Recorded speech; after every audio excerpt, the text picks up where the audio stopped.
ಎಲ್ರಿಗೂ ನಮಸ್ಕಾರ. ಏನು ಈ ದಿನ ಶಾಸಕರಾದ ಶ್ರೀ ಜಿಡಿ ಹರೀಶ್ ಗೌಡರ ಹುಟ್ಟುಹಬ್ಬ.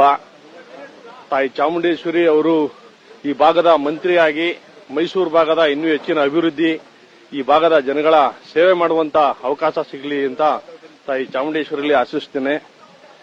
ಏನು ನಿಮ್ಗೆಲ್ಲ ತಿಳಿದಿರಂಗೆ ಚಾಮುಂಡೇಶ್ವರಿ ಕ್ಷೇತ್ರ ತುಂಬಾ ದೊಡ್ಡದು.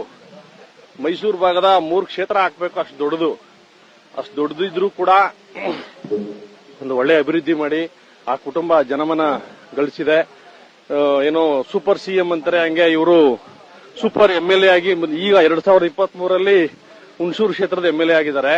ಮೊದಲು ಚಾಮುಂಡೇಶ್ವರಿ ಕ್ಷೇತ್ರದಲ್ಲಿ ಅವ್ರ ತಂದೆಯವರು ಶಾಸಕರಾದರೂ ಕೂಡ ಇವರು ಈ ಭಾಗದಲ್ಲಿ ನಿಂತು ಸಾವು ನೋವು ಮದುವೆ ಮುಂಜಿಗಳಾಗ್ಬೋದು ಎಲ್ಲಾನು ಅಟೆಂಡ್ ಮಾಡ್ಕೊಂಡು ಯುವಕರನ್ನೆಲ್ಲ ಸಂಘಟನೆ ಮಾಡಿ ಒಂದು ಹೆಚ್ಚಿನ ಜನಮನ್ನಣೆ ಗಳಿಸಿದ್ದಾರೆ.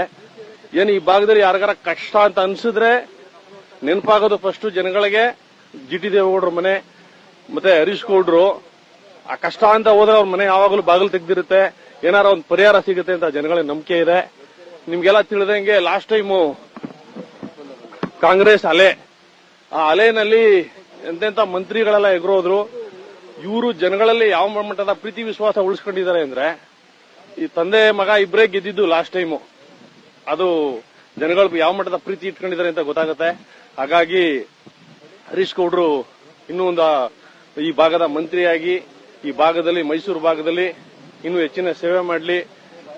ಜೊತೆಗೆ ಈ ದಿನ ಏನು ಅಭಿಮಾನಿ ಬಳಗದ ವತಿಯಿಂದ ಸಾವಿರಾರು ಜನಗಳಿಗೆ ಊಟ ತಿಂಡಿ ವ್ಯವಸ್ಥೆ ಮಾಡಿಸಿ ಎಲ್ಲ ಅಭಿಮಾನಿಗಳೇ ಸೇರಿ ಮಾಡಿರುವಂತದ್ದು.